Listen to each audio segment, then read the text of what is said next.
Senhoras e senhores, dando continuidade aos trabalhos, seguiremos agora com o tema Perspectivas sobre os indicadores de qualidade da educação superior brasileira.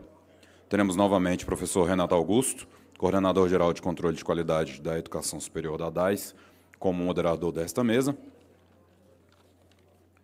Gostaria de convidar para se juntar a ele a senhora Girlene Ribeiro de Jesus, doutora em Psicologia Social do Trabalho e das Organizações pela Universidade de Brasília, com área de interesses de pesquisa, política e avaliação da educação básica e superior, monitoramento e avaliação de programas educacionais e sociais, indicadores e metas educacionais, matrizes de referência e testes educacionais.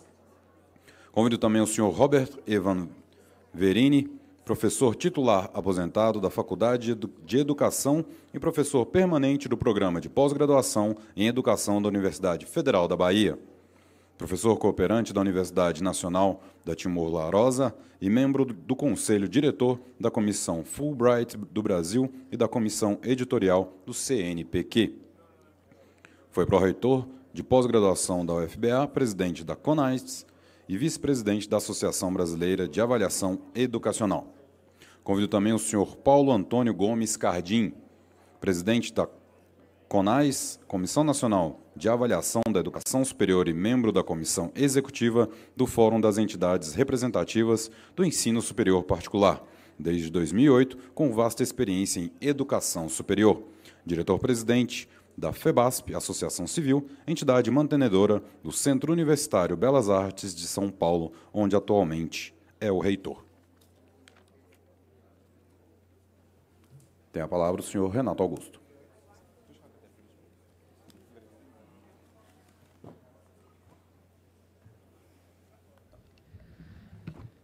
Bem, dando continuidade aos nossos trabalhos, a próxima mesa, então, conta com o professor Cardim, a professora Girlene, o professor Bob Verheyen, e o professor Cardim, ele está chegando agora. Ele vai ser o primeiro a falar, mas antes eu queria justificar a mudança na programação.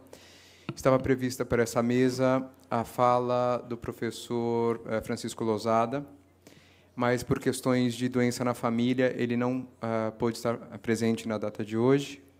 E então nós ficaremos com os três palestrantes que estavam previstos. Eu vou apresentar rapidamente a estrutura da mesa, vou dizer o que estava previsto para o professor Lousada, mas que, infelizmente, não teremos a fala dele hoje e, portanto, também não a abordagem do escopo previsto para ele.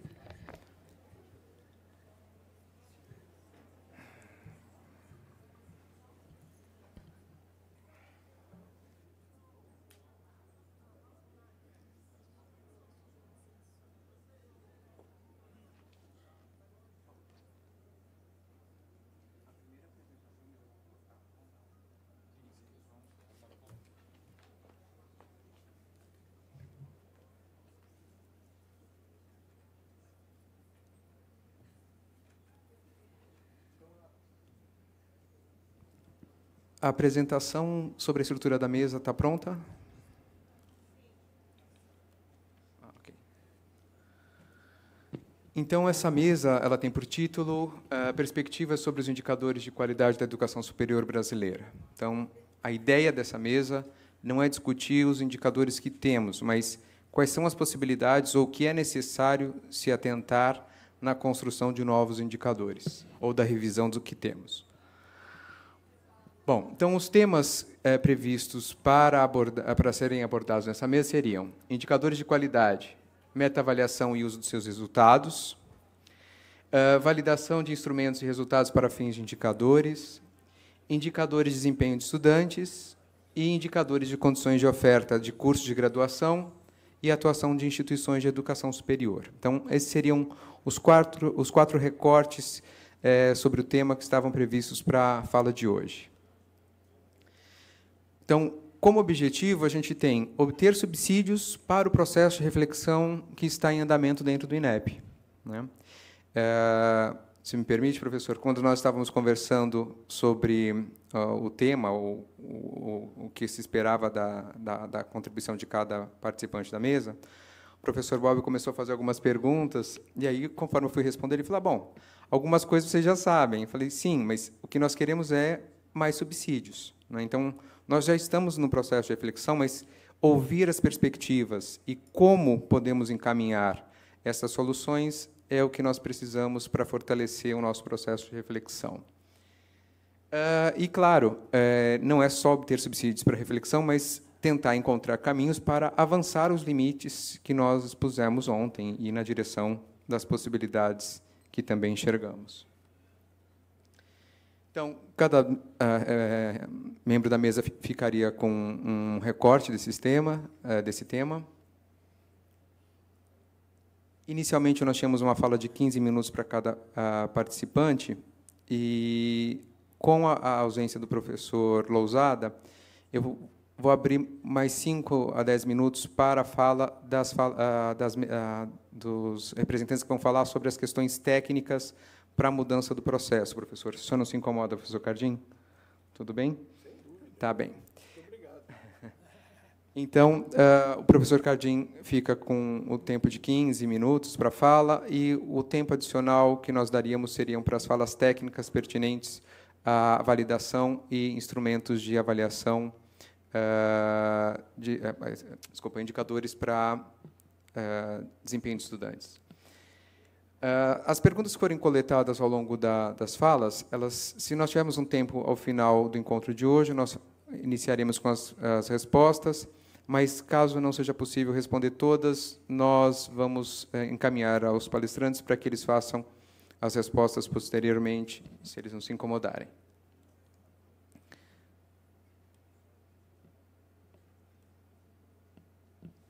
Acho que o passador não está funcionando. Agora, então, o professor Paulo Cardim vai falar sobre os indicadores de qualidade, meta-avaliação e uso dos resultados. A professora Gilene, a questão da validação dos instrumentos e resultados para fins de indicadores. E o professor Bob Verheyen vai falar sobre os indicadores de desempenho de estudantes. Tá certo? Então, essa foi para dar uma visão geral da mesa. Vamos iniciando, então, os trabalhos na mesa com a fala do professor Paulo Cardim.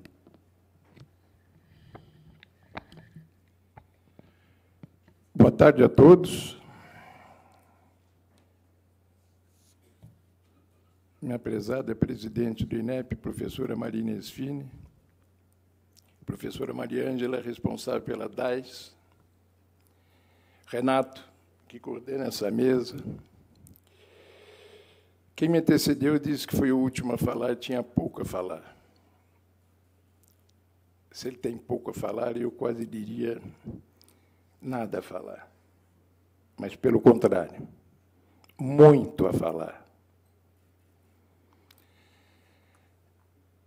Eu estou em educação há 52 anos. Eu vivo a educação de livre iniciativa há 52 anos. E, como diz o caipira, há uns par de anos, eu tenho um noivado e namorado com Sinais e com Enade. Quem conhece e quem já leu os meus blogs sabe esse envolvimento que há sobre esse tema. E sobre esses dois temas, que é a base, ou parte desse seminário, a importância desse seminário, eu não vou quebrar protocolo nenhum. Eu vou fazer uma afirmação de dar a César o que é de César. Seminário Internacional Avaliação da Educação Superior, Características e Perspectivas. Eu paro por aqui para fazer no horizonte temporal um retorno. Já se disse muito aqui nesta mesa hoje e ontem que os Sinais têm 13 anos. Mais do que os 13 anos, a avaliação do ensino de livre iniciativa e público no Brasil tem um pouco mais de 20 anos. Nós temos, se não me falha a memória, já 7 anos de provão, que antecedeu os Sinais. E nós temos um pouco antes o PAIUB, a origem, a certidão de nascimento da nossa avaliação. O que eu quero destacar? Eu virei do horizonte temporal para cá. Esse governo, a presidência, o senhor ministro essa equipe administrativa do MEC, também, se não me falha a memória, ela tem 1 ano e 5 meses. A avaliação tem 20 anos no país. Eu tenho 53 de ensino superior particular, convivendo com o Conselho Federal de Educação e o atual Conselho Nacional de Educação. Eu jamais assisti um seminário e uma reunião dessa dignidade, dessa transparência que eu estou assistindo nesses 2 dias, e vou dizer o porquê, sem abrir mão da minha análise técnica, isso eu garanto. Quando o Provão foi criado, ou melhor, eu vou voltar um pouco mais atrás. Quando eu comecei a trabalhar na Belas Artes, a legislação previa o professor catedrático, dono da cátedra. Ele só deixava aquela cátedra, depois matéria, hoje disciplina e hoje não mais disciplina, se ele morresse. Se ele não morresse, é insubstituível a cátedra, tanto na universidade pública quanto na particular. Ai de quem, naquela época, eu tenho 70 anos, estamos falando de 50 anos atrás, um pouquinho mais, falasse numa avaliação de um determinado professor catedrático. Ai de quem, naquela época, dissesse de uma avaliação de um curso, de uma escola. Ai de quem pensasse em vincular uma avaliação de um aluno ao seu histórico escolar.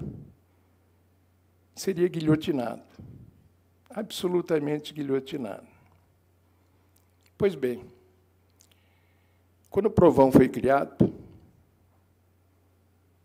guilhotinaram a avaliação.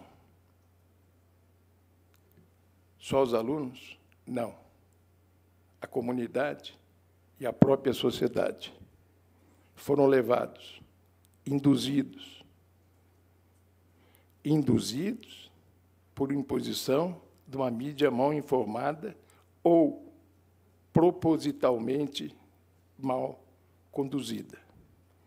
O que ocorreu com a nossa avaliação na implantação no Brasil?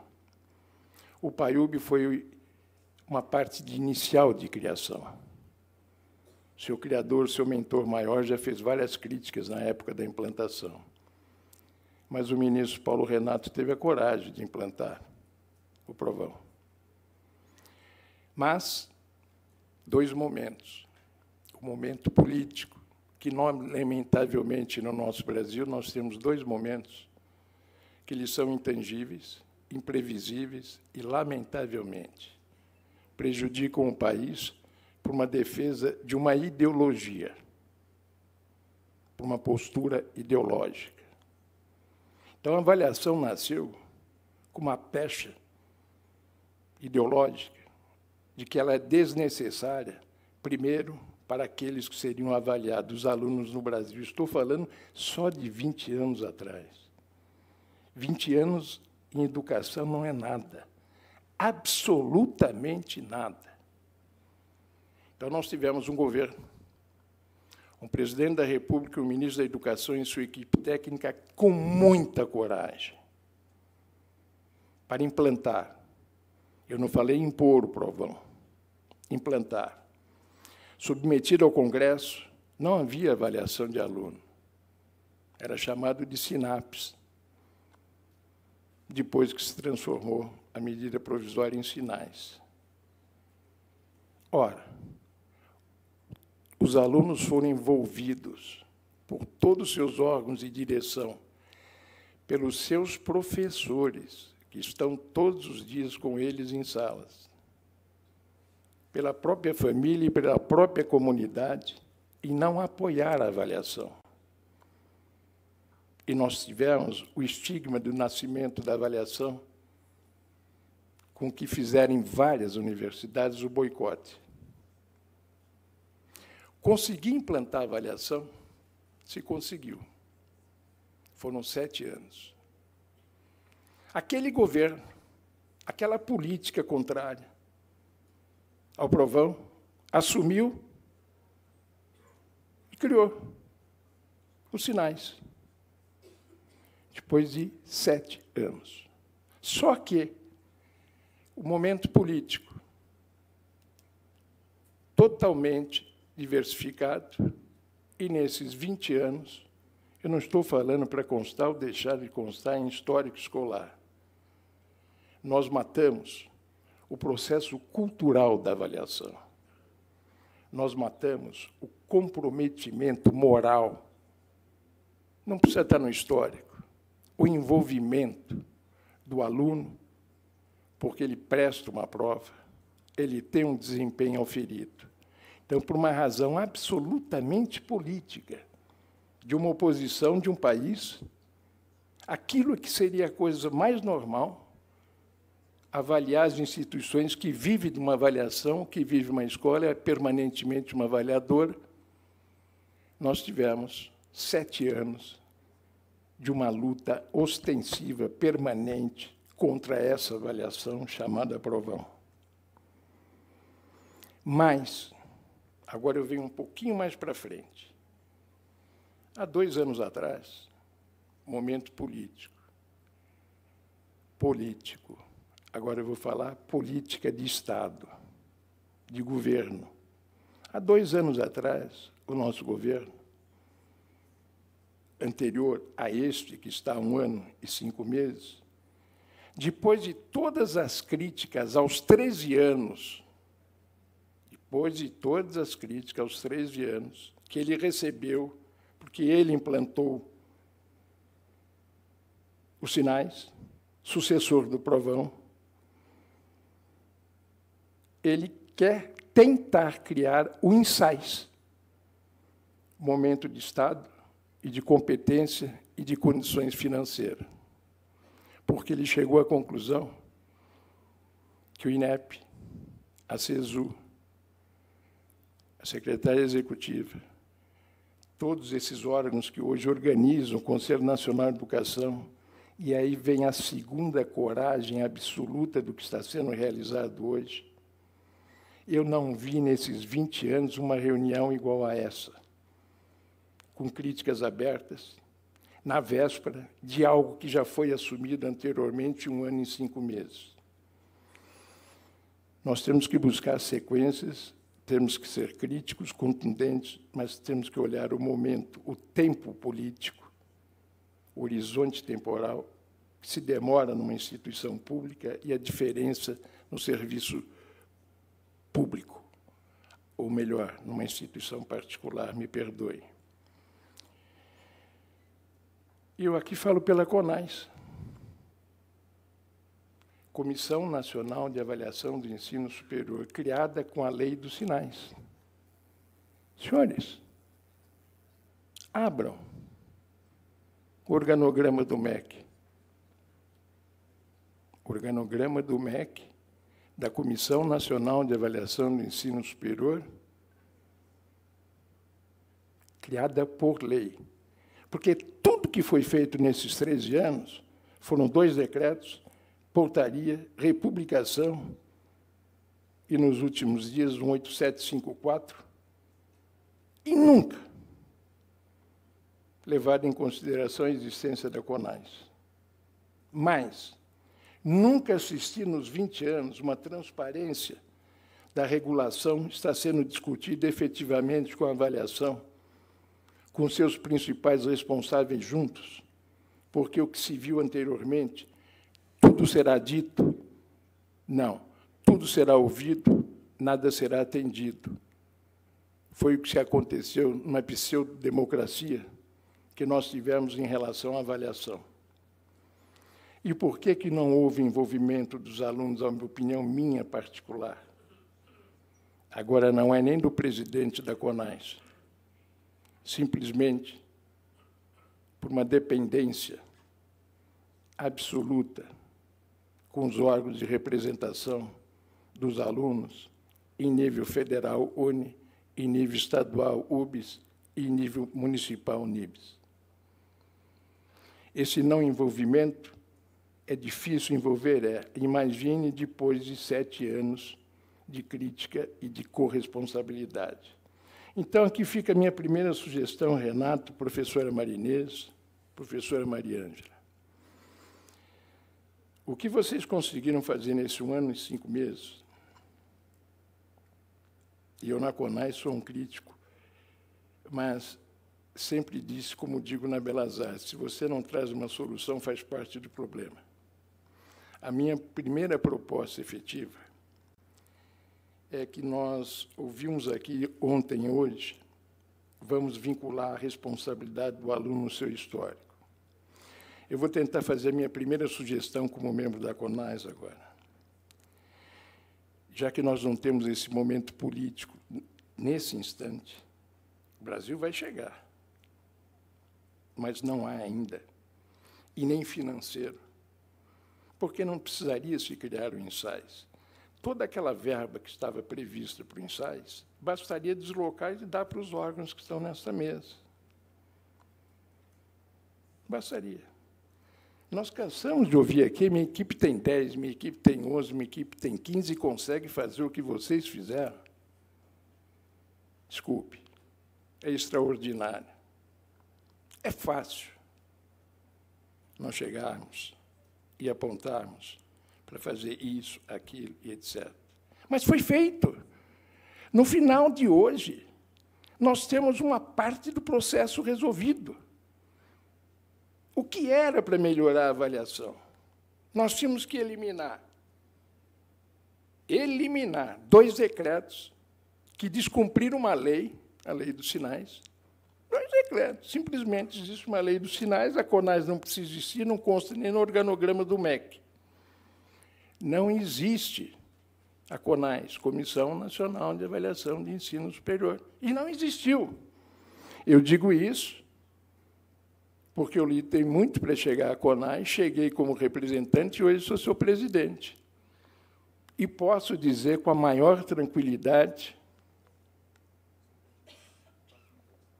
e a maior sinceridade. Hoje começamos, hoje quando? Há 1 ano e 5 meses, a começar a pensar e modificar e aperfeiçoar o processo de avaliação do ensino superior, não, da educação brasileira, com as mudanças de mentalidades. Ora, nós temos, no encerramento, uma previsão de parte da necessidade, vou repetir, da revogação de 2 decretos, uma portaria 40 que foi republicada com a desculpa de complementação, mas era para não aplicação da lei dos sinais, que nós deveremos ter, salvo algum engano, 6 portarias no lugar da portaria 40, quando teremos regulação, avaliação e supervisão, definidas nos seus eixos, mas interligados, e todas as entidades que estavam nessa mesa, todas, sem exceção, inclusive a CONAS, e eu, enquanto responsável pela CONAS, como seu presidente, participamos da discussão, longamente, pela primeira vez, com todos os órgãos do MEC que aqui estão hoje, na revogação do 5773. Professor Paulo Cardim, resolveu-se? Tudo foi resolvido? Claro que não. Tempo político. Mas se teve a coragem de começar a mexer no procedimento. Ora, eu tenho muito tempo ainda, um pouquinho. Então, eu vou fazer uma proposta. A minha fala, ela não foi absolutamente desrespeitosa com os objetivos que me deram, e eu vou tentar passar um pouquinho mais sobre o principal de tudo, que estava incluído, é a meta-avaliação. Ora, eu vou cobrar uma meta-avaliação de algo que não foi praticado na íntegra, mas é isso que nós estamos vivendo. E nós chegamos onde chegamos por não existir a meta-avaliação. Porque, se tivesse ocorrido meta-avaliação no PAIUP, se tivesse ocorrido meta-avaliação no Provão, se nós tivéssemos tido a oportunidade de fazer meta-avaliação, se o Estado, a presidência, o presidente da República, o ministro de Estado, a sua equipe técnica tivesse vontade política de fazer o que está fazendo hoje, com a proposta já a ser publicada hoje, ou com algum problema daqui a alguns dias, nós teríamos já começado a discussão das siglas e resolvido. Porque o que nós não tivemos, eu estou falando da CONAI, se a Comissão Nacional de Avaliação de Ensino Superior não participou, desculpe, e isso eu já disse na presença de todos os seus ex-presidentes, porque era uma política de Estado. Não adianta ser uma política do presidente da CONAI. Outros eventos tiveram. Existia a CONAI? Não. Existia o CCPARES. Substituía a CONAI. Mais fácil.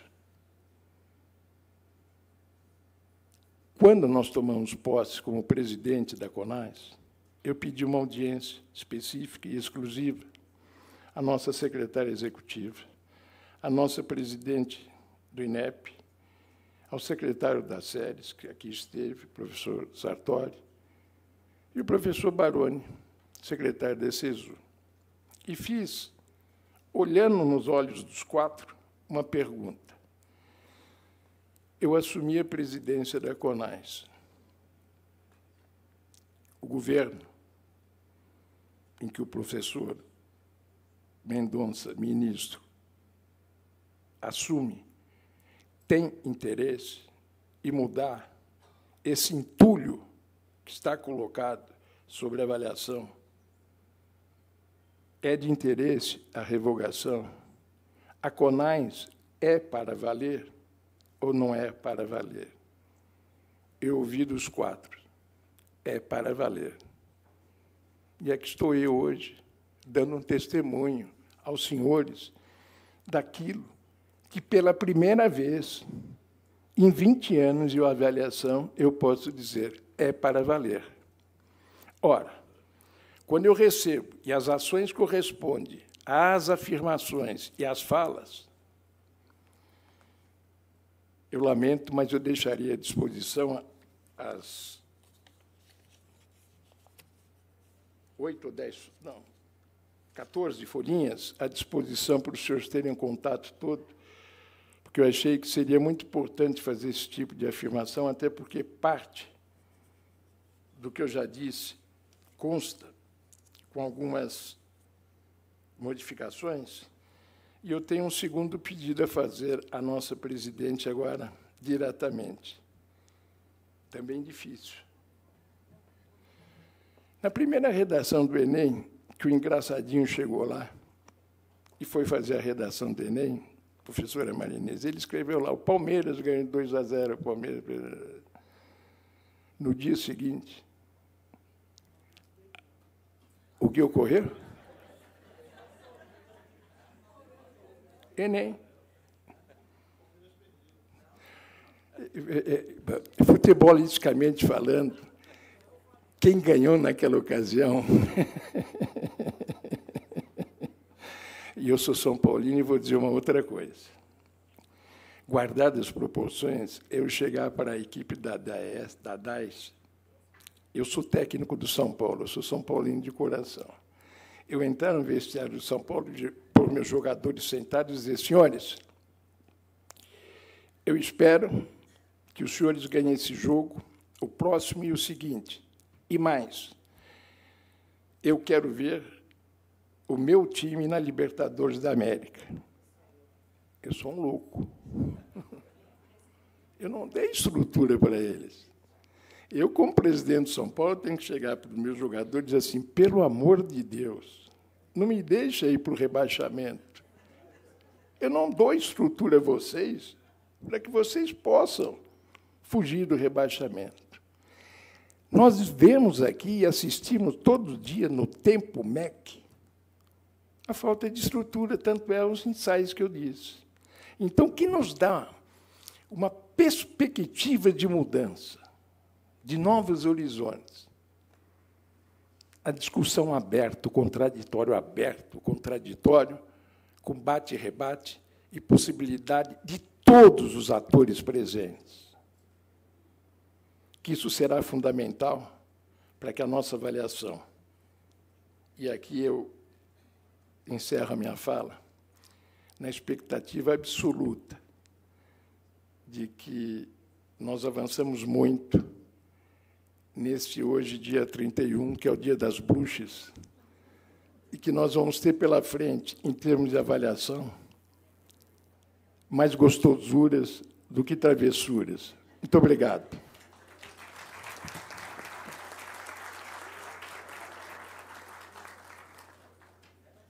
Professor, agradeço a sua fala e vamos passando agora à apresentação da professora Girlene, que vai falar sobre a questão da validação.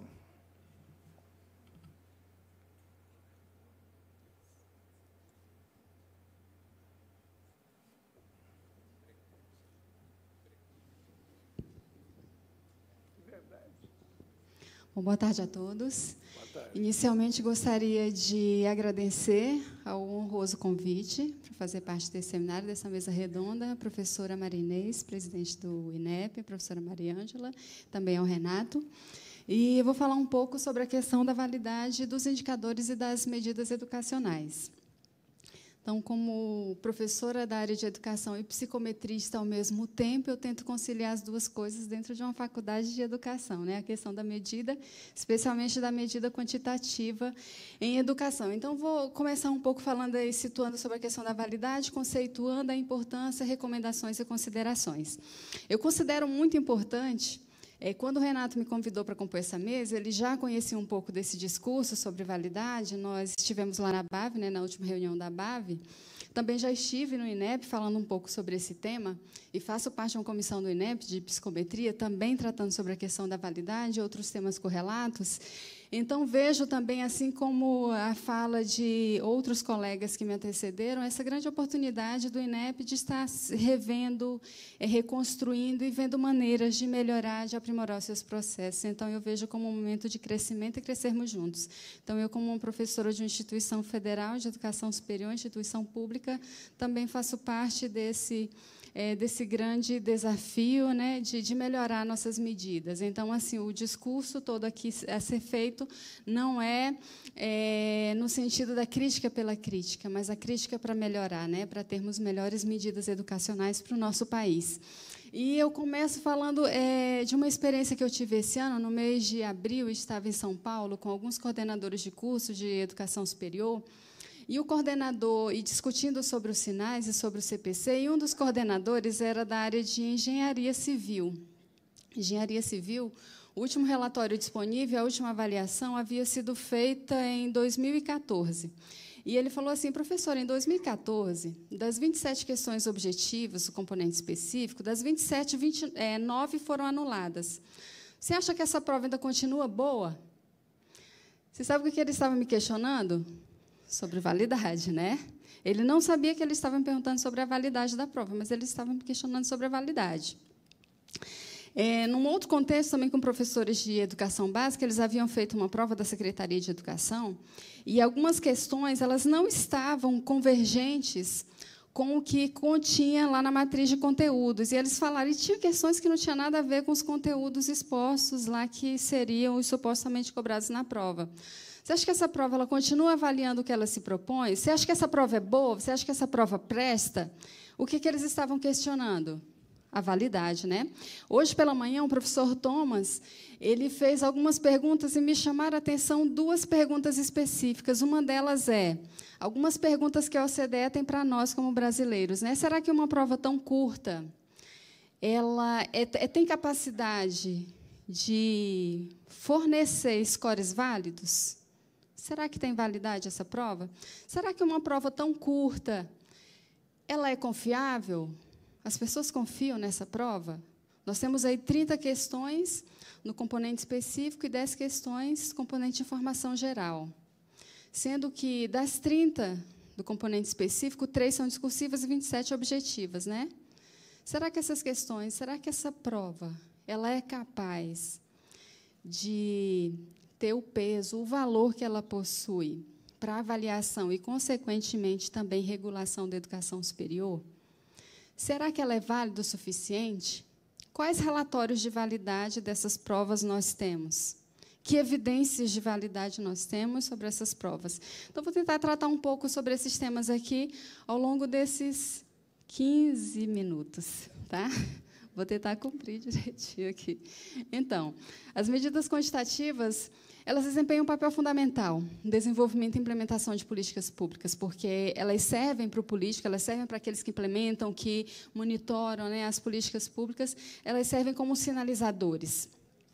E elas se tornaram a personificação dos objetivos e a linguagem do discurso político também. Então, a despeito do potencial das medidas quantitativas, né, ou dos indicadores para moldar essa política, os analistas políticos e os tomadores de decisão, eles não têm entrado em um acordo sobre um método sistemático para assegurar que os indicadores que eles utilizam são válidos e apropriados para as tarefas que eles desenvolvem. Então, assim, não existe uma sistemática, não existe um padrão, não existe um guia que deva ser seguido para dizer assim, essa medida aqui é válida. Não existe aqui no Brasil, né, especificamente para a área de educação. Então, a noção de validade ela é muito pouco compreendida por aqueles que utilizam os indicadores educacionais e sociais, apesar de ser uma questão central na escolha no delineamento de uma medida. Na verdade, ela é uma questão fundamental, porque, se uma medida ela não for válida, então todo o resto é questionável, né? Conceituando, então, o que é validade e o que é indicador, né? Um indicador válido. Bom, um indicador válido é aquele que mede o que se propõe medir. Né? Então, ele é válido se ele faz isso. Essa é uma definição que, inclusive, a própria psicometria adotava para as medidas psicológicas e, depois, vocês vão ver também para as medidas educacionais. E aí eu tenho ao longo do tempo, né, ao longo dos anos, aí, ao longo das décadas, uma nova visão de validade, um novo conceito de validade para as medidas. Ele foi estabelecido, ele foi definido e ele consta aí nos estándares, né? E a validade ela é definida como o grau com que a evidência e a teoria apoiam as interpretações dos scores para determinado uso do teste. Então, a propriedade e validade, a propriedade da validade está relacionada aos scores e não mais ao teste. Ou seja, um teste válido não é mais aquele teste que mede o que se propõe a medir. Um teste válido é aquele que seus scores eles são válidos para tomar as decisões com base nele, que era o propósito daquela medida. E essa visão aí ela está nos estándares para a testagem, tanto em psicologia quanto em educação. A versão mais nova desses estándares ela é de 2014, e a primeira versão foi feita em 1954. Para vocês terem uma noção, os estándares eles norteiam todo o processo de elaboração de qualquer medida educacional nos Estados Unidos. E as grandes instituições, como, por exemplo, o ITS, utilizam os estándares como padrão para a elaboração de todos os seus testes, de todas as suas provas. E também, para vocês terem uma ideia, os estándares eles são um acordo entre diversas associações, por exemplo, a Associação Americana de Psicologia, a Associação Americana de Pesquisa em Educação e o Conselho Americano de Mensuração e Educação, juntamente com diversas outras instituições. E um indicador. Então, o que é um indicador? É um conjunto de procedimentos para colecionar e combinar dados para defender um conceito. E uma outra definição para indicador é uma estatística individual ou composta, que se relaciona com um construto básico em educação e é útil a um contexto político. E compreender a validade de um indicador significa compreender os conceitos e seus contextos, bem como o próprio indicador. Então, a importância aí da mensuração com a teoria. Então, o indicador, a primeira coisa, semana passada até me chamaram para discutir um indicador, né? Eu coloco isso nesse indicador, eu coloco aquilo. Eu falei, gente, primeira coisa, qual é o propósito desse indicador? O que vocês querem que ele indique? Essa é a primeira pergunta, né? O que você quer que ele indique? Tá certo, eu quero que indique o quê? Qualidade da educação, certo? Qualidade da educação. O que é qualidade da educação? Como é que é definido constitucionalmente e operacionalmente qualidade da educação? Que estudos existem sobre isso? Qual é a conceituação disso? Depois que eu tenho toda a informação sobre isso, é que eu sou capaz de pensar um indicador para indicar aquilo. Tá certo? Então, eu não posso pensar em construir um indicador para indicar uma coisa que eu não sei o que é. Então, essa autora ela vai exatamente nesse caminho. Ela diz o seguinte, que o grau de validade de uma medida é dependente do quanto ela é construída sobre ou pode ser incorporada à teoria. Ou seja, quanto mais o meu indicador é ligado à teoria, mais eu vou ter certeza sobre a sua validade. E mais, Nenhuma quantidade de dados empíricos pode preencher uma lacuna teórica. Esse autor aqui, que fala sobre o conceito de validade, esses autores, eles dizem assim, ó, vocês podem ter milhões de alunos, vocês podem ter milhares de perguntas, mas se elas não foram construídas e planejadas para medir algo que foi planejado, vocês podem ter a quantidade de dados que vocês quiserem. Nenhuma quantidade de dados é capaz de suprir uma lacuna teórica. Existe uma literatura extensiva sobre como e por que a mensuração com a teoria é importante, e também de como isso pode ser feito. Os estándares são aí o grande exemplo de como isso pode ser feito. A mensuração com a teoria ajuda a manter a consciência da lacuna entre o conceito e a medida, óbvio. Eu sei o que é. Se eu sei o que é, eu sei que lacuna existe entre o que eu tenho e o que é. Tá certo? Agora, se eu não sei o que é, se eu não sei a definição constitutiva, a definição operacional, se eu não conheço as dimensões, eu construo um indicador e depois o meu indicador tem falha, eu nem sei porque eu não tenho uma teoria que embasou, enfim. E aí, como é que eu vou contrastar o meu indicador com a teoria se eu não construir ele com base numa teoria? Indicadores teóricos, eles também podem ser validados observando os seus movimentos em relação a indicadores de outras variáveis, quando se presume uma inter-relação entre eles. E aí, aqui, nós temos para testagem em Educação e Psicologia, dos estándares de 2014, 5 fontes de evidências de validade. Então, de acordo com essa nova visão sobre o que é validade, não mais focada no teste, mas focada especialmente na validade consequencial dos scores, nós temos aí as 5 fontes de evidências que seriam assim, o que fazer para tornar minha medida válida. Então, entre os que fazer, eu tenho aí 5 passos. O primeiro passo, evidências de validade com base no conteúdo. O que são evidências de validade com base no conteúdo? Isso serve, algumas pessoas acham que não, porque desconhecem, mas isso serve para questionário também. Eu não posso construir questionário vazio, teoricamente, porque eu vou perguntar, eu vou fazer 150 questões que eu não sei o que estão medindo, ou que cada uma está medindo uma coisa completamente diferente. Aí, no final, eu não medi nenhum construto, eu não medi nada relevante, eu perguntei diversas coisas, e eu não tenho nada conceitualmente consistente que eu possa utilizar, por exemplo, no estudo de fatores associados. Então, as evidências de validade com base no conteúdo, elas são a fonte primária de evidência. Ou seja, essa aqui não pode faltar. Se eu vou construir qualquer medida, a primeira coisa que eu tenho que fazer é saber o que é aquilo que eu estou medindo. Nós temos um vazio conceitual enorme em praticamente, eu não vou dizer em todos, mas em praticamente quase todos os nossos documentos que relatam a criação de um indicador. Se você olha esses documentos, conceitualmente, eles são vazios. Metodologicamente, eles são fartos, estatisticamente, eles são vastos, teoricamente, eles são vazios. Por que eu digo teoricamente vazios? Porque, por exemplo, esse documento aqui ele vai falar sobre a criação de um indicador X. E esse indicador é um construto.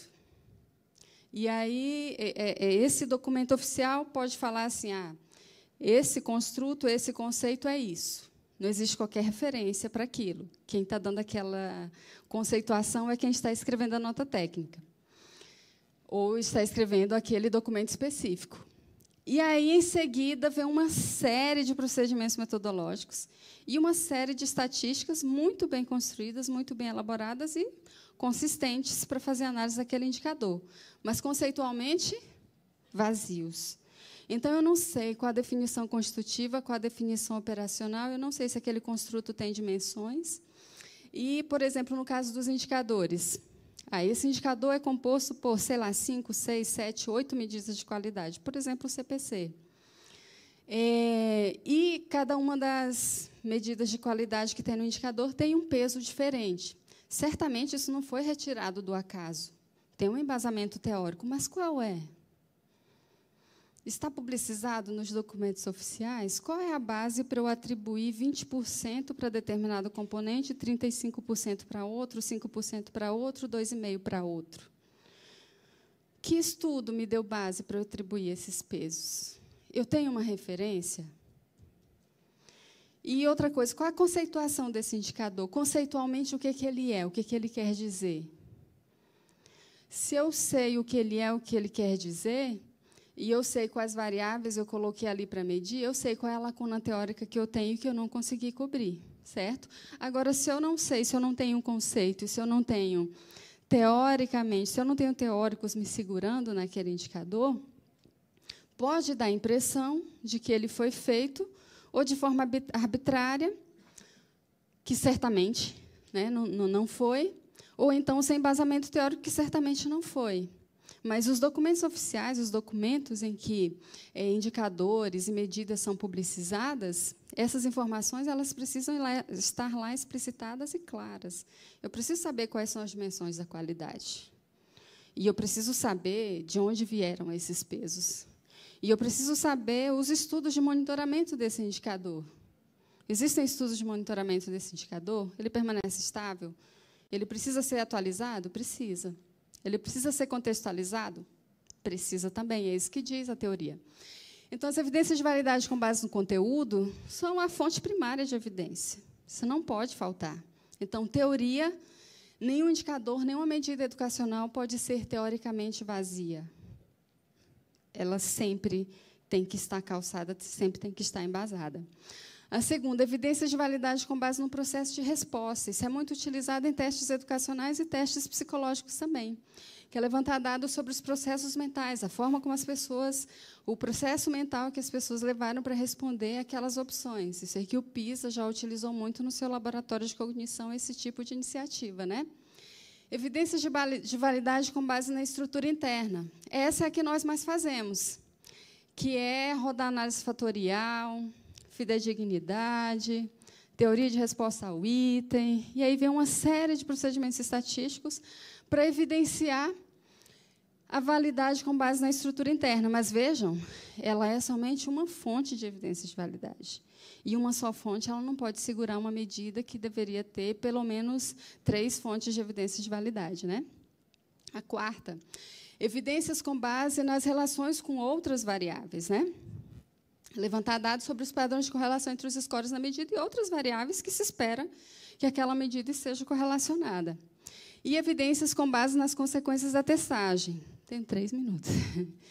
Evidências de validade aí com base nas consequências da testagem, que é examinar as consequências sociais. Isso, os indicadores das medidas educacionais têm um peso muito grande socialmente, não intencionais, o uso da medida, para verificar se a utilização dela está surtindo os efeitos desejados, de acordo com o propósito para o qual foi criada. Ou seja, a validade consequencial tem sido hoje muito discutida, especialmente no âmbito das medidas educacionais, as medidas sociais.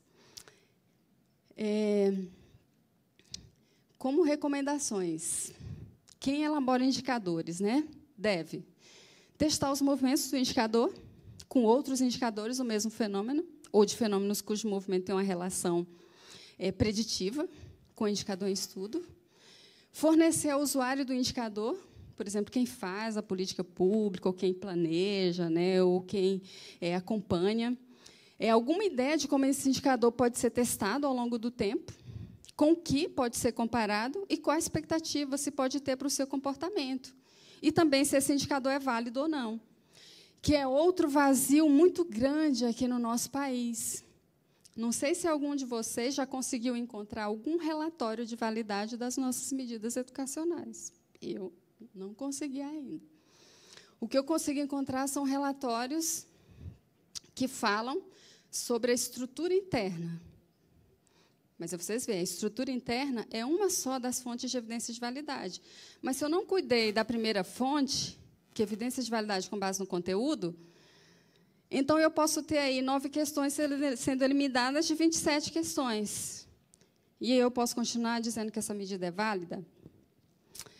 E deixar claro, para quem faz a política pública e para o público em geral, se esse indicador é válido ou não, ou se ele passou por testes de validade, ou indicador, ou qualquer medida educacional. Bom, e eu finalizo aí com essas duas frases desses autores que eu gosto muito. E o artigo deles é o conceito de validade. Eles falam só sobre isso no artigo. E eles dizem que uma grande parte da validade de uma medida ela deve ser colocada, olha só, dentro do processo de construção, e não depois que ela está construída e aplicada, não é verdade? Então, depois que eu fiz a prova e apliquei, e voltaram ali os dados, eu li, e eu vou fazer agora as evidências de validade com base na estrutura interna, eu já não tenho muito o que fazer, porque a medida já foi feita. Se tiver item para perder, perdeu. Eu posso repor? Não posso. Perdi. Se eu perdi 9, eu não posso. Não tenho mais nada o que fazer. Então, por isso que eles dizem que uma grande parte, né, da validade está dentro do processo de construção. Existem documentos para fazer isso? Existe. Por exemplo, a tabela Blueprint, ela é muito útil para evidências de validade com base no conteúdo das medidas, especialmente de provas, né, de testes educacionais. E esse processo de construção é um estágio do processo de testagem que tem recebido pequena atenção. Nós olhamos só para os resultados e não consideramos como essas medidas foram feitas, como elas foram construídas, se elas têm evidências de validade com base no conteúdo ou não. Nós pegamos uma prova, fizemos até um artigo, submetemos, não sei ainda, que às vezes demora, né? Nós analisamos a prova da psicologia, do último ENAD, e nós ficamos muito impressionados com a distância que há entre a matriz e a prova. Quando nós analisamos os itens discursivos, nós conseguimos encontrar uma convergência bem grande entre as questões e a prova, mas elas só são 3, né, no componente específico. E quando nós analisamos as 27 questões objetivas, a matriz ia em um sentido e a prova ia em outro sentido. Eu vi uma fala aqui hoje, né, dizendo que a prova era muito conteudista. Alguém falou aqui, né, a prova é muito conteudista. Por quê? Se vocês pegam a prova e vão analisar, a matriz ela é elaborada com base em um perfil, com base em habilidades. Então, a demanda cognitiva da matriz é muito alta. É analisar, é prever, é elaborar. Então, assim, a demanda cognitiva é altíssima. Se você pega as questões objetivas, de múltipla escolha, você não consegue encontrar essa demanda cognitiva alta. E, na psicologia, nós encontramos uma demanda cognitiva muito baixa. Se fôssemos pegar, por exemplo, a taxonomia de Bloom, ficaria ali nos níveis iniciais de lembrar, recordar, compreender. Se pegasse a taxonomia revisada, não ia mudar muita coisa, e se fosse pegar a nova taxonomia, também não ia mudar muita coisa. Ou seja, a demanda cognitiva era muito baixa. Onde é que está o problema? No processo de construção, evidências de validade com base no conteúdo. E se eu tenho, por exemplo, 27 questões e eu jogo 9 fora, eu continuo tendo validade? E aquelas habilidades ou aqueles objetos do conhecimento, já que algumas questões não conseguem chegar nas habilidades? E aí a matriz ela se torna mais uma carta de intenções, muito bonita, do que, na verdade, um documento que guia o processo de elaboração da prova. Aí as evidências de validade com base no conteúdo, onde ficam? Esquecidas. E aí eu termino com essa última frase aí do Borsboom, que ele diz o seguinte, meu tempo acabou, vou ler a última, né? Isso não significa que as técnicas metodológicas e psicométricas elas são irrelevantes, elas não são irrelevantes para a pesquisa de validação, mas que a fonte primária para compreender como uma medida funciona deve ser substantiva e não metodológica. Ou seja, a metodologia importante a psicometria, a estatística importante mas elas são ferramenta. Tá certo? Se eu não tenho evidência de validade com base no conteúdo, a minha medida ela precisa de aprimoramentos, né? Obrigada.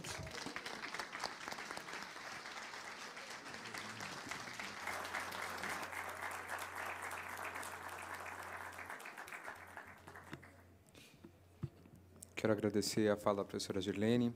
Antes de passar para o professor Bob, eu só queria dizer que me permite replicar uma fala sua que eu ouvi lá na ABED.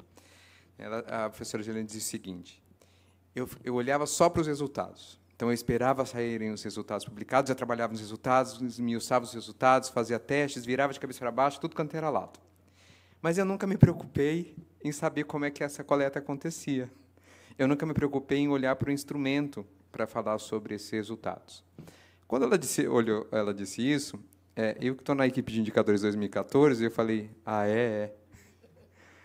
porque era algo que a gente também não se preocupava, né? Nós temos equipes distintas, uma que cuida de instrumento, outra que cuida do resultado. E para a gente de indicadores, não saber do processo de coleta e não saber do processo de constituição do instrumento é um problema, né? Então, naquele momento, se abriu para mim um horizonte novo do que a gente tem para olhar, ou seja, aumentou nossa responsabilidade e aumentou a quantidade de trabalho para fazer. Muito obrigado por me dar mais trabalho. Agora eu passo a palavra ao professor Bob. Aqui na mesa nós temos, então, o presidente atual da CONAIS, temos o professor Bob, que é um pesquisador da área de avaliação, mas que também já foi presidente da CONAIS. Então, a gente, de uma certa maneira, tem o passado e o presente sendo representado nessa mesa. Professor, muito obrigado pela sua participação e presença. Obrigado também, Renato. É um prazer enorme estar aqui. Eu agradeço o convite de Maria Inês e equipe. Eu sinto muito afinidade com o INEP, uma agência de avaliação que tem destacado durante os últimos 20 anos, mais que 20 anos. E eu tenho muito respeito para o trabalho que a INEP desenvolve. Eu queria aproveitar esta possibilidade que Renato me deu no sentido de mencionar o fato que nós temos, pelo menos, mais 2 ex-presidentes da CONAIS aqui. Temos Nádia Viana e também Guilherme Marbach, 2 presidentes do passado. E eu, Guilherme e Nádia, nós 3 temos uma coisa em comum.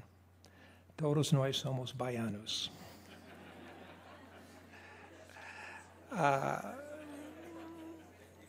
Então, como foi colocado, eu quero cumprimentar a mesa e parabéns pela presidência da CONAIS. Como foi colocado, Renato me deu um foco, que é um foco sobre desempenho, indicador. Eu recebi 2 notícias boas hoje. Primeiro, eu tenho mais tempo do que eu pensei, porque inicialmente era 15 minutos, isto ampliou para 25 minutos. Agradeço muito esse tempo adicional. E a segunda boa notícia é o fato que quase tudo que eu tinha para falar, que eu tenho para falar, já foi falado. Então, basicamente, eu vou estar recolocando, talvez enfatizando algumas coisas, talvez abrindo novas perspectivas, mas, em geral, tudo que eu queria colocar sobre análise e sobre desempenho como indicador já foi muito bem colocado durante o decorrer deste encontro.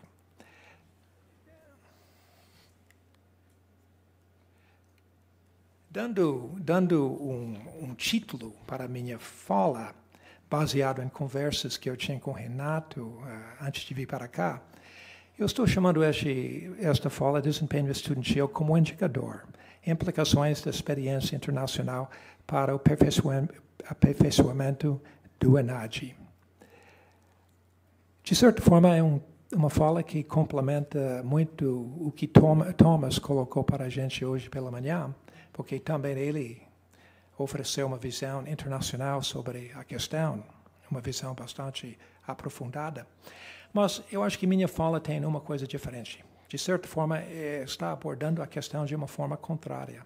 Enquanto que Thomas estava perguntando o que o Brasil pode ensinar para outros países, eu estou perguntando sobre o que outros países podem ensinar para nós. Então, é a partir de minha fala que eu gostaria de oferecer algumas sugestões para o aperfeiçoamento do ENADE, para aperfeiçoar o indicador, os indicadores que a ENADE gera.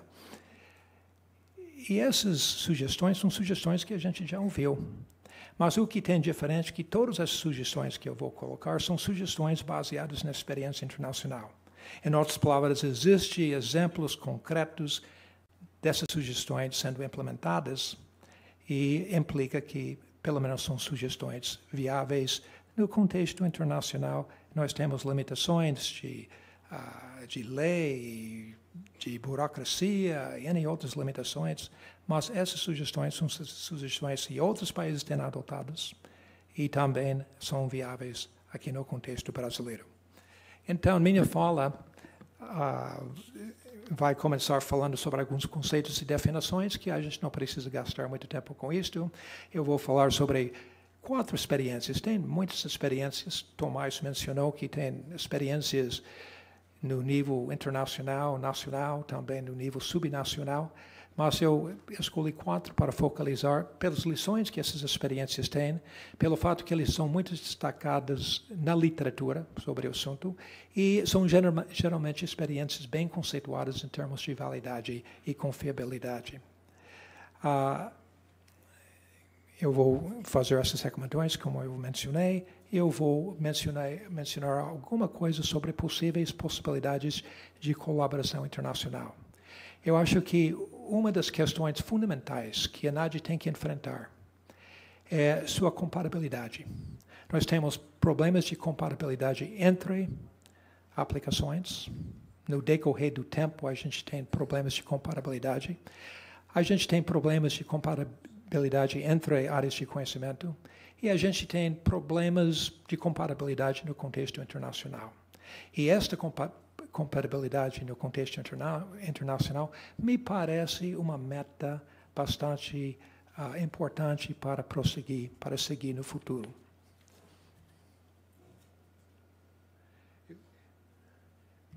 Estou vendo que meus slides são maiores do que a tela. Eu vou pedir desculpas já pelo fato que eu estou percebendo que eu sou a única pessoa que não utilizou o PowerPoint padrão que o evento forneceu para a gente.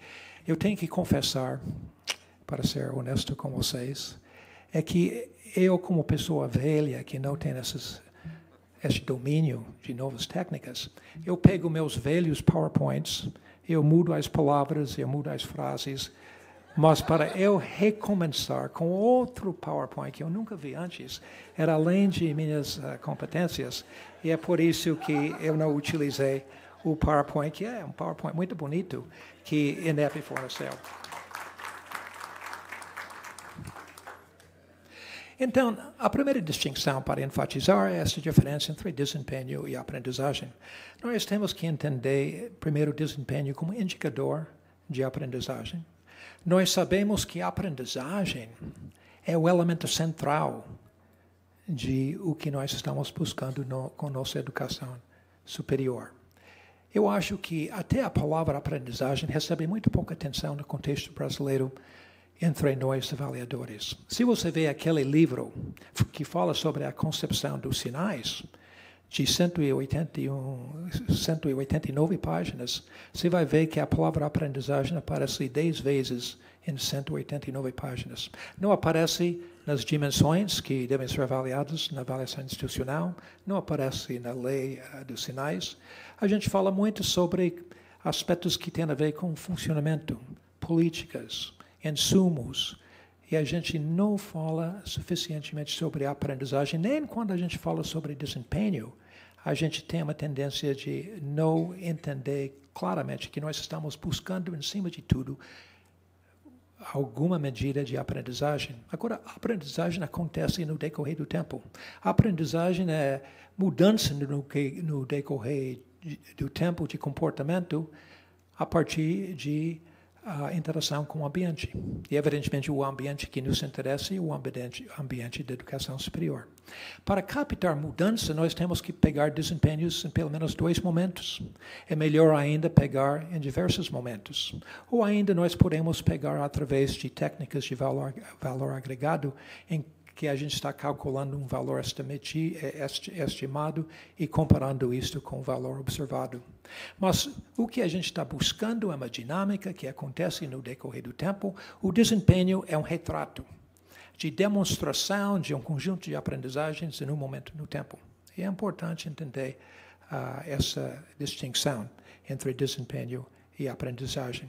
A gente fala muito sobre medidas diretas e indiretas, e a gente tem uma tendência de entender a utilização de provas, de exames, como uma forma direta de abordar desempenho e, implicitamente, abordar a questão de aprendizagem. É claro que esse indicador direto não é tão direto assim, porque nós temos todo um processo de mediação a partir da qualidade da prova, da forma que está aplicado, da forma que as análises de resultados são feitas. Então, é uma medida direta relativa, mas é mais direta do que outros indicadores que nós podemos usar em larga escala. O grande problema é que não estamos lidando com larga escala, e é por isso que nós temos a tendência de buscar o mais direto, a utilização de provas, e reconhecendo as limitações na aplicação e utilização dessas provas. Eu devo dizer também que a literatura é muito grande, muito mais grande do que talvez pessoas imaginam, sobre indicadores indiretos. E, evidentemente, nós trabalhamos com alguns indicadores indiretos, nós trabalhamos com, no caso do CPC, nós estamos trabalhando com qualificação do professor, nós estamos falando sobre o projeto pedagógico, etc. e tal. São indicadores indiretos. Mas tem outros indicadores que a literatura enfatiza muito, como, por exemplo, engajamento do aluno, como, por exemplo, o comprometimento do aluno, por exemplo, a utilização de recursos da instituição pelo aluno. Tem uma série de indicadores bastante sofisticados de avaliações indiretas, e muitas vezes essas avaliações indiretas têm uma confiabilidade que é maior do que essas avaliações diretas, utilizando provas com todas as suas limitações de validade e confiabilidade. Quando nós estamos falando sobre provas, nós temos uma tendência, ou a literatura internacional tem uma grande tendência em distinguir provas que tentam captar conhecimento e provas que tentam captar a competência para aplicar o conhecimento. Nós falamos sobre a diferença entre conhecimento e performance. Performance sendo a habilidade de aplicar o conhecimento adquirido. E esta ênfase em performance é uma grande tendência internacional. E todos os exemplos que são os mais válidos e mais interessantes são exemplos que focalizam em performance, que focalizam na aplicação de conhecimento. E quando nós estamos falando sobre a aplicação de conhecimento, nós estamos falando sobre as competências do século XXI. E acho que todo mundo conhece essas competências. Nós estamos falando sobre pensamento crítico, nós estamos falando raciocínio analítico, estamos falando sobre soluções de problemas, estamos falando sobre comunicação. E, evidentemente, cada uma dessas competências do século XXI tem desdobramentos, mas a importância é que essas competências são vistas como fundamental para lidar com o futuro, independentemente da área de conhecimento ou área de foco dos estudos do aluno. E, finalmente, eu coloco a NAD aqui. Eu estava sem saber se eu devia explicar para a plateia o que é NAD. Eu estou vendo que isso não vai ser necessário. Mas, como eu falei, o grande desafio do NAD é, por um lado, sua qualidade e, por outro lado, sua comparabilidade. A possibilidade de produzir indicadores que são comparáveis. E nosso problema é que nós utilizamos a curva normal no NAD. Quando nós usamos a curva normal, nós podemos comparar instituições no momento do tempo. Mas a gente não consegue comparar no decorrer do tempo, a gente não consegue comparar nossos resultados com resultados de outros países. Em outras palavras, a gente tem, se a gente quer criar indicadores a partir do NAD que permitem análises no decorrer do tempo e que permite comparações internacionais, a gente vai precisar fazer algumas mudanças no NAD. Então, deixe-me falar um pouquinho sobre esses exemplos. Eu peguei 4 exemplos, existem outros exemplos. A literatura é uma literatura mais vasta do que eu imaginei.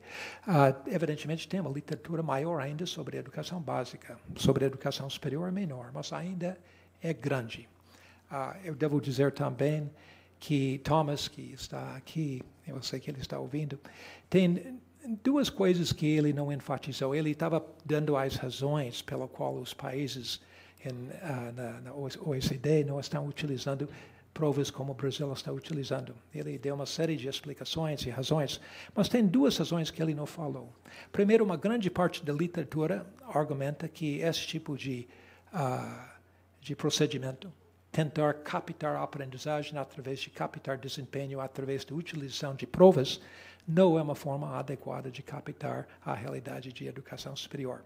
Educação superior, segundo esses argumentos, exige uma aprendizagem que é complexa demais, que é multidimensional demais, e prova não é a forma melhor. Quando eu estava nos Estados Unidos no ano passado, estudando avaliação educacional, de educação superior, tanto nos Estados Unidos como em outros países, quando eu conversava com professores, o que eles mais falaram foi isto. Isso não é possível. Então, isto é uma das razões que muitos países não estão utilizando o procedimento que nós utilizamos. E a segunda razão que muitos países não estão utilizando, que nós não temos esse problema, é a própria resistência por parte das instituições de educação superior. E exatamente as instituições de maior qualidade, os países onde tem instituições de maior qualidade, são os lugares mais resistentes no sentido de utilizar procedimentos como o Brasil está utilizando.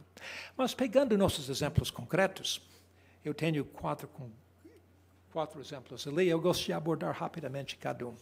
E a ideia aqui é destacar aquilo que eu acho que é uma possível lição para o aperfeiçoamento de nosso ENAD, com esta ideia de utilizar ENAD como indicador que permite compatibilidade no decorrer do tempo e, idealmente, também em termos de outras realidades nacionais. Primeiro, o caso da Colômbia. Nós estamos dizendo que nós somos o único, algumas pessoas colocaram, nós não somos o único. Né? A Colômbia também faz exatamente o que a gente faz, aplica provas para os alunos no final do ano, obrigatoriamente. Outros países têm provas disponíveis para aplicar, mas a participação é voluntária. Mas no caso de Colômbia, nós podemos dizer que nós éramos pioneiros, porque Colômbia começa em 2007, depois que a gente começou. Mas Colômbia fez alguns avanços que a gente não tem feito. Por exemplo, Colômbia tem uma prova de base, que seria nosso ENEM, que 97% das pessoas avaliadas no final da educação superior, 97% fizeram esta prova, que é SABRE 11, que acontece no fim do ensino médio. Nosso caso do ENEM está em torno de 50%, mais ou menos 50% das pessoas. Isto prejudica muito nossas análises de valor agregado, quando apenas 50% das pessoas que fazem a prova final do ENAD fizeram o ENEM, e o que acontece é que essas pessoas que não fizeram o ENEM não são necessariamente comparáveis com as pessoas que fizeram o ENEM. Nós temos que pensar sobre isto. 50%, como é que a gente pode aumentar isto? Eles também usam uma aplicação informatizada, já foi discutido aqui, possibilidade. Acontece que todos esses exemplos utilizam aplicações informatizadas.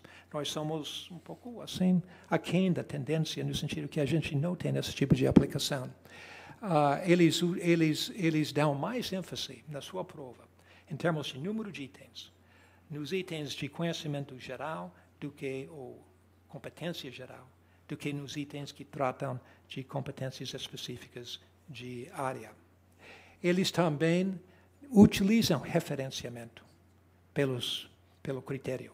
Eles têm um cut score e eles usam o TREE, a teoria resposta-item. E eles até têm algumas formas interessantes para calcular valor agregado.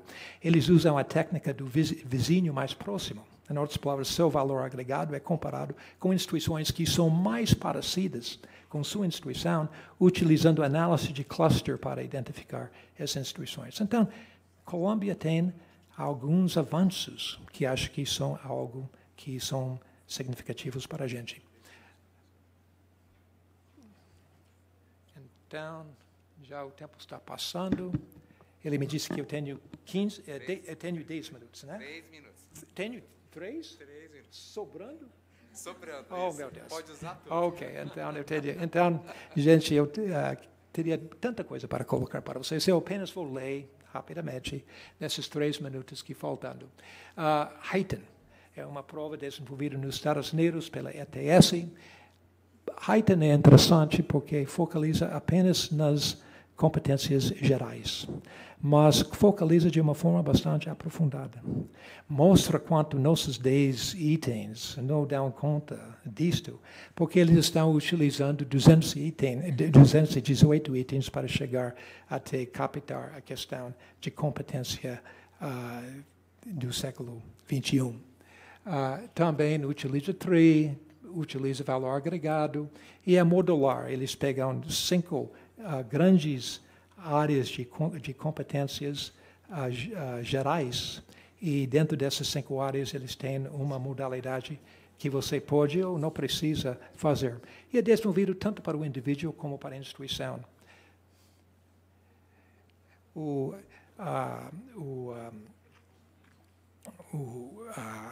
College Learning Assessment, CLA, é muito utilizado nos Estados Unidos e também tem aplicações internacionais. Interessante porque a primeira versão só tinha 3 perguntas. E 3 perguntas abertas exigem análises, desenvolvimento de argumento, crítica de argumento, solução de problemas. E o que é mais interessante é que essas perguntas abertas, exigindo um ensaio, são avaliados através do computador, através de um algoritmo que é desenvolvido pelo computador, que permite uma aplicação em larga escala. Tem uma versão mais avançada, que utiliza perguntas abertas e perguntas fechadas. Por que perguntas fechadas? Porque eles determinaram que as perguntas fechadas são mais apropriadas para comparações internacionais e também permite uma aplicação não apenas ao nível de instituição, mas também ao nível do aluno, do estudante. E, finalmente, o ILO, uma grande tentativa por parte de OECD de implicar em termos do nível superior o que eles já implicaram em termos da PISA. Ela não existe. Mas houve um grande estudo piloto em que nós aprendemos muito sobre as possibilidades e as limitações de uma avaliação internacional de educação superior a partir da aplicação de provas. Tem 3 relatórios enormes que valem a pena ler e uma das os achados que eu achei interessante a partir do trabalho piloto era o valor de embutir as perguntas mais genéricas e as competências mais genéricas dentro das perguntas específicas, em vez de tentar separar essas perguntas. Então, apenas fazendo uma leitura, tudo isso a gente já discutiu, a gente pode discutir mais, mas a gente precisa, em cima de tudo, eu acho, matrizes estáveis. A ideia de criar novas matrizes durante cada aplicação está, de certa forma, criando muito problema no sentido de desenvolvimento de um banco de itens que tem as análises dos itens que você precisa. Também nós faltamos um processo de pré-testagem. Nós não usamos análise resposta-item, embora a gente utilize isso em outras provas e outros países estão utilizando isso para a educação superior. É difícil argumentar que nós temos um bom banco. Se a gente não tem matrizes estáveis, a gente não tem pré-testagem, a gente não está usando TRI. Eu questiono o argumento que foi feito anteriormente, que nós temos o melhor banco de dados para a educação superior no mundo. Eu questiono isto. Também eu acho que nós temos que repensar a parte geral. Eu acho que devemos pensar sobre embutindo essas questões gerais dentro das perguntas específicas. 10 perguntas não dá conta. Nós devemos pensar sobre o número de itens, e como outros lugares, outros países, o número de itens é determinado pela matriz de referência, não por uma determinação que aplica-se unicamente para todas as áreas. Nós devemos pensar em outros modelos de cálculo do IDD. O trabalho final do ELO tem um capítulo maravilhoso sobre as possibilidades e limitações do IDD, IDD sendo valor agregado. Nós devemos pensar em formas de fazer Enem obrigatório, pelo menos para quem entra na educação superior, para ter uma base realmente para calcular o valor agregado. Nós devemos incentivar, já foi colocado a questão da participação, nós devemos pensar sobre um programa nacional de pesquisa a partir desses dados, que estão examinando os determinantes de desempenho e formulando políticas apropriadas a partir dos resultados. Nós temos muitas pesquisas, mas são pesquisas fragmentadas e não são unificadas no esforço nacional. E nós devemos buscar colaboração internacional. E buscando esta colaboração internacional, temos 2 possibilidades que vale a pena investigar. A primeira possibilidade é o CLA mais internacional, que é uma aplicação, é um grupo que está trabalhando internacionalmente com diversos países, com a ideia de aplicar pesquisas comparáveis, instrumentos comparáveis, como a construção coletiva. E o segundo exemplo é o IPAL, que também é uma tentativa internacional de construir coletivamente instrumentos que são comparáveis.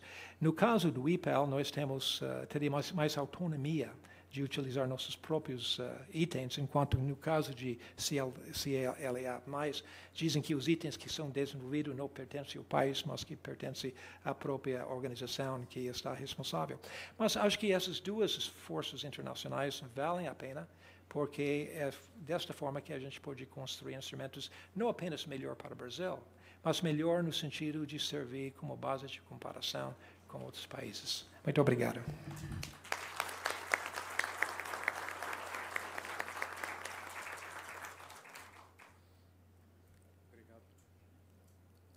Obrigado, professor Bob, pelas reflexões.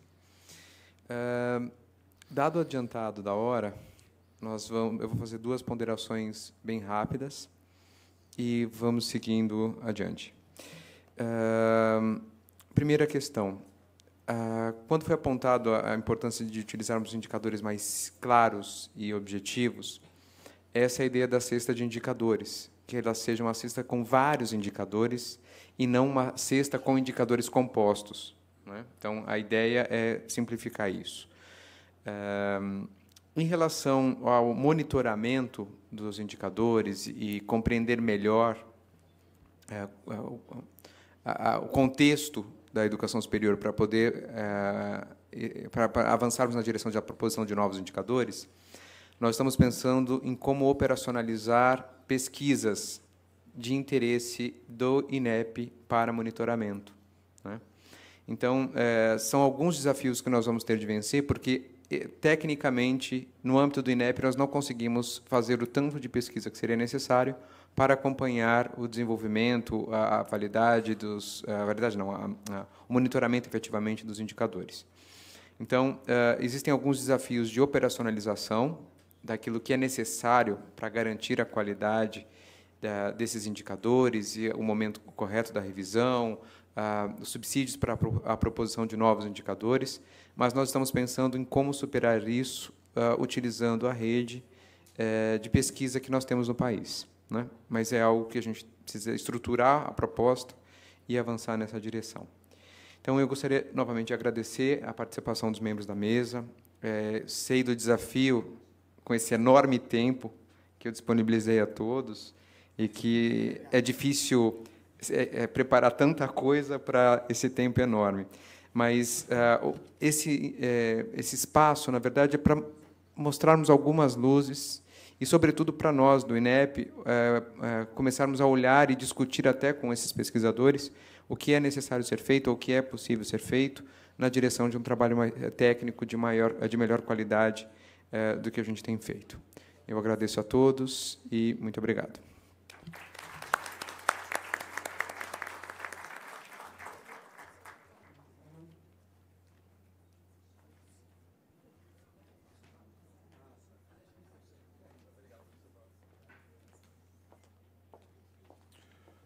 Agradecemos, assim, ao senhor Renato Augusto pela condução deste painel e aos demais participantes.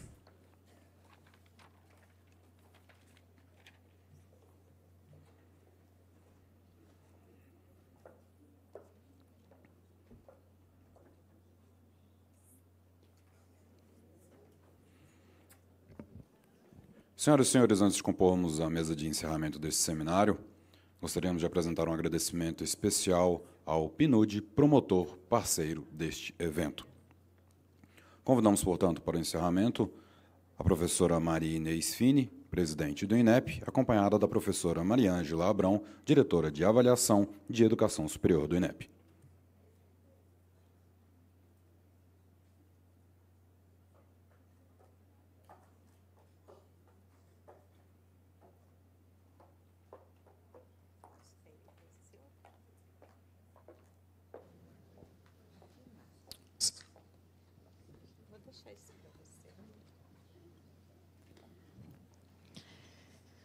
Bom, novamente, boa tarde a todos.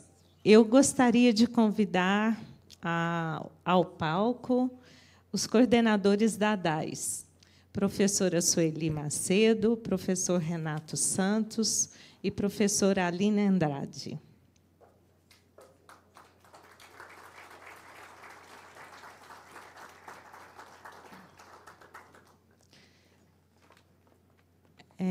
As organizações, elas são feitas de pessoas, e elas só funcionam porque as pessoas as tornam possíveis. Eu gostaria de que a equipe da ADAIS, que ainda está presente, porque, enquanto nós estamos aqui, para que o seminário acontecesse, tem gente lá no INEP, para que a avaliação em loco continue acontecendo, para que as 44 provas do ENAD continuem sendo produzidas, para que os indicadores sejam publicados, se Deus quiser, no próximo dia 22 de novembro, entre outras coisas. Mas, para aqueles que ainda estão aqui conosco no dia de hoje, eu gostaria que vocês também subissem ao palco.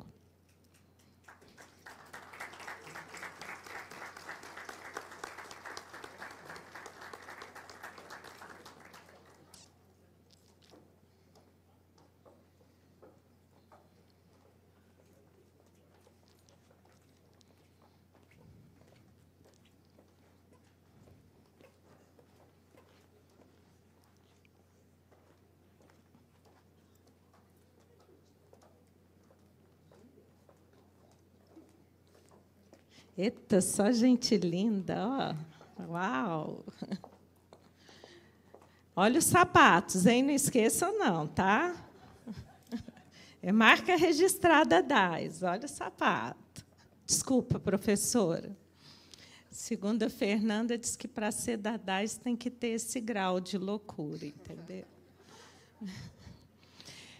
Pessoal, nós gostaríamos de aproveitar esse momento para fazer um momento de festividade, um momento em que nós o coroaríamos como o momento do ápice do nosso seminário.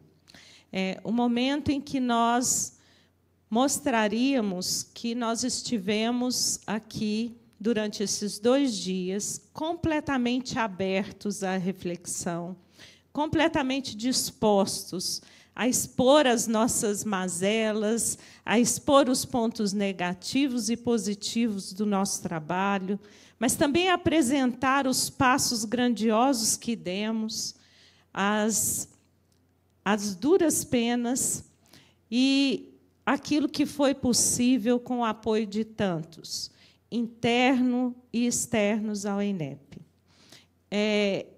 Nos momentos que tivemos de encontros durante coffee breaks, entre outros, aí de fora, vários participantes do evento me procuraram e disseram assim, nos procuraram, não só a mim, né? E, inclusive, a equipe relatou isso também. Eu estou conduzindo um estudo, eu tenho um indicador que eu estou calculando, eu tenho um estudo que mostra, que cruza um dado assim ou assado, que poderia ajudá-los. Eu estou disponível para trabalhar com vocês. Então, foram inúmeras as propostas ou ideias de como fazer coisas acerca das nossas práticas. Então, pensando nisto, nesta possibilidade, o INEP está lançando agora e publicará nos próximos dias um edital, que aqui está saindo do forno, né? Um edital chamado Prêmio INEP, Propostas de Práticas Sustentáveis e Inovadoras na Avaliação da Educação Superior no Brasil, com 3 eixos. Nós gostaríamos de propostas acerca de contribuições para a avaliação de desempenho do estudante, da avaliação em loco e de indicadores de qualidade da educação superior.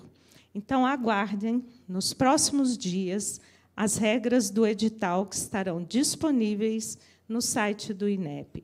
todas essas contribuições e propostas inovadoras que a comunidade quiser contribuir e concorrer, inclusive, a uma premiação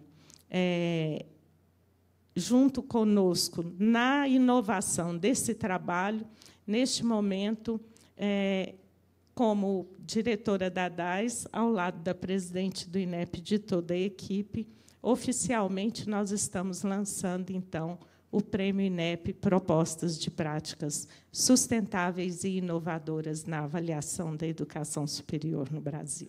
Ok?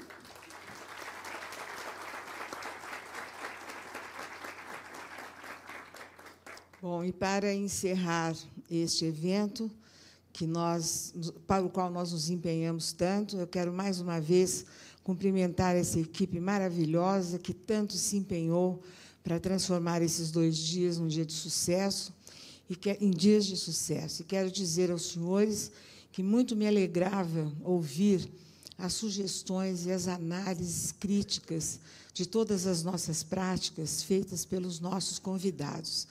E o que me acalentava era uma esperança muito forte que eu tinha dentro de mim de poder apresentar para os senhores todas essas críticas e sugestões consolidadas nos 4 novos instrumentos que apresentaríamos hoje aos senhores, não só para corroborar esse trabalho magnífico que fizeram, mas para responder publicamente ao trabalho que vocês fazem no cotidiano para nos ajudar a repensar as práticas.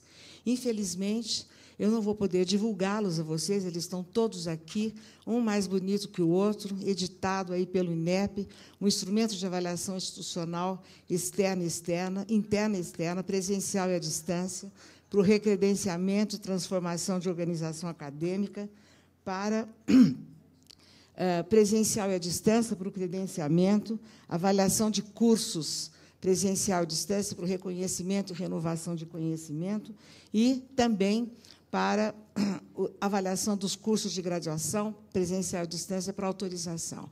Eles contemplam todas as avaliações, todos os segmentos que se fizeram representar nas nossas inúmeras sessões de trabalho, por uma divergência na formatação jurídica da nossa portaria, nós não pudemos publicá-la no dia de hoje no Diário Oficial, portanto, os instrumentos não podem ser distribuídos. Mais do que os senhores, eu lamento, eu tinha 500 cópias de cada um, e os senhores iam levar para casa. Eu lamento, eu prometo que eu vou enviar a todos os senhores os 4 instrumentos, mais do que os senhores, eu lamento, que isso era uma homenagem ao trabalho desta gente e também um reconhecimento e uma resposta a tudo que nós ouvimos aqui e que estão contemplados de maneira belíssimamente diagramada nesses 4 instrumentos. Então, com essa declaração e esse lamento, eu encerro o nosso seminário. Obrigada.